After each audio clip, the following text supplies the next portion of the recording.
KSW. BJ, our next guest, has an awesome new book out. It's called It's So Easy and Other Lies, and he was just recently on Dr. Phil. And thankfully, Dr. Phil didn't sound like this during the interview. You're a nasty bitch that no one likes, bitch. Please welcome to the show, Duff McKagan. What's up? Wow. You know, the cool thing about... good morning, guys. Good morning. Before I go right into it, Dr. Phil, I never watched the show. And so when the Dr. Phil snag for Simon & Schuster, they got me on Dr. Phil, they were so excited. And I said, well, what's it? I mean, I've met him before on the Tonight Show, like in the green room. Yeah. That was it. He's a really nice guy. And I said, oh, sure, I'll go on a show. And some other people said, dude, you don't want to go on a show. It's going to be gnarly. It's going to blow you up.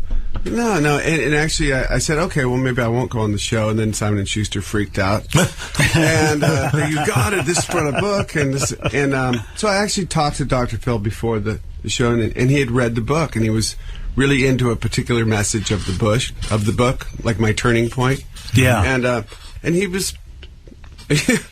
Suddenly I'm on his show, and it was so surreal being like, there he is, there's Dr. Phil in the audience of all women, 50-something women, or like 60, and their daughters who were like 30, and there I was, and we love him because Dr. Phil loves him, and it was really sweet and all of that, and I got in and got out.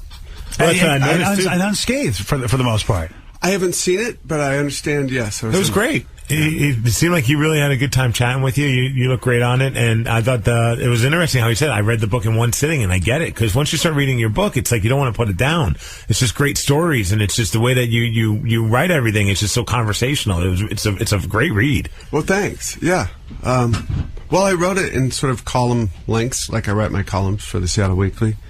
I can write a little bit longer than column lengths, but that's sort of my wheelhouse, writing 1,000 or 2,000 words. You know what I mean? Did I swear or something? No. You looked around when I said wheelhouse. No, I was just looking because I just assumed BJ was going to say something after you said something. He was looking to see if I would ask a question. I'm making eye contact with everybody. And my bad. And I'm zoning out because of the cold medicine. So, Duff, you're on your own with this interview. No, that's fine. I thought suddenly... I didn't mean to distract you. I'm sorry. Did I say effing wheelhouse or something? No. You flipped me off, and you took your Johnson out. You didn't realize that? Believe, Duff. Oops. What the hell is this? You didn't do this on Dr. Phil. Matter of fact, we do have some audio from you with Dr. Phil. You're effing him like a Thanksgiving turkey. Which I thought was the best part. You missed that. I'll give it to you again. You're effing him like a Thanksgiving turkey. There you go. That was the best part. Right. Not sure who he was referring to, but, it sounded good. Yes. Got to tell you about Duff tonight. It's So Easy, an evening with Duff McKagan at the Neptune Theater. It's tonight, and this will feature the only Seattle area reading by Duff of his book, It's So Easy and Other Lies. The only reading, period. Oh, really? Yeah. Oh, how about it's not just Seattle, it's just period. So, yeah. Let me tell people where they get tickets, by the way. stgpresents.org. That's stgpresents.org. All right, Duff, continue, sir. It's my job to make sure that people know where you are, to help get people in the journey. Okay, great.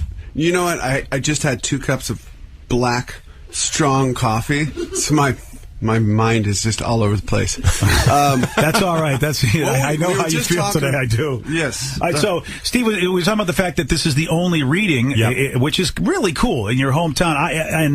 I have one question, because we've had you on the show so many times, and what I've learned about you is that you are very respectful of your boundaries and your time with the guys of Guns N' Roses and Velvet Revolver, anybody you're involved with, and when somebody tries to get close and say, look, I'd like to know a little bit more about the drama that happened, you were always like, look, you know what, we handle these things within ourselves. I don't want to make a big sensationalistic headline about this. And so I've always thought, okay, Duff is going to keep this to himself for the most part, but now you've got the book, and you do talk about a lot of stuff. So I wonder, what was the catalyst for that? What changed your mind to go, I will tell people about what went on?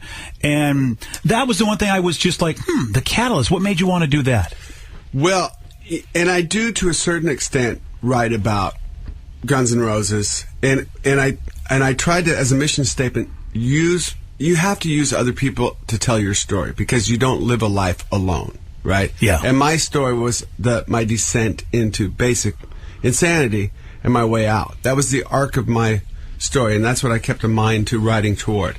But I had to. I mean, I wrote twice as many words that are in this book, really, and I took out so much stuff because it just wasn't. And you, by the way, you wrote this, which I think is important for people to know, because so many people have ghostwriters, but you are a writer. You write so well, like you said, for the Seattle Weekly and ESPN, you know, and so I think that's cool too. I mean, you're getting it from the horse's mouth, because we've had other guys on that have supposedly written books. We tell them stuff in their book and they don't even know. Right. And so you're the horse's mouth here. I'm responsible for every word there. Yeah. So if you got a problem, come to me. Yeah. which I think is cool. And so you did that. You wrote double the words, and there were stories that afterwards I looked at them like, dude, that's a resentment you got to take care of. Take that out. And there's so, you know, I tell the Guns N' Roses story to a certain extent, and as it related to where my head was at and how I was drinking more and doing more drugs, and how I was reasoning the whole thing in my head and where my head was at. Because to a normal person out there, probably 99.9% of the people listening there. See what I did? I put the station. Oh, 99.9. I was tracking. But, you know, most people, if I said I drank a gallon of vodka and did this, most people would say, that sounds like a lot. But they would have no idea what that really is. So I tried to write. I love how you explain to your daughter when she sees people having a beverage, having a good time, and she said, Daddy, why is it that you're not having a beverage like everybody else? And I loved how you explained it to her. I just thought it was because most parents, when you and I grow up, they never told us any of the dark stuff. They didn't want us to know anything. Right. But you decided, you know what, my daughter asked a good question. It's a reasonable question that should be answered reasonably. And I'll let you tell it, because I just think, what a great way to tell your kid about something that, frankly, I know you're not proud of. Yes. No, I'm not proud of it, but it is my story, and I wouldn't be the guy I am now if I didn't go through every little last thing I've been through. And I'm not saying I'm a great guy now. That came out a little wrong, but I'm satisfied with who I am today, right now, this very moment. And I know I do my best for my wife and daughters. That's the most important thing to me. So, so things will come up. Yes. So when my kids were growing up very small, I'm like, what am I going to ever tell them about my past? They're going to see stuff on YouTube and whatever and hear stories about me. Yeah.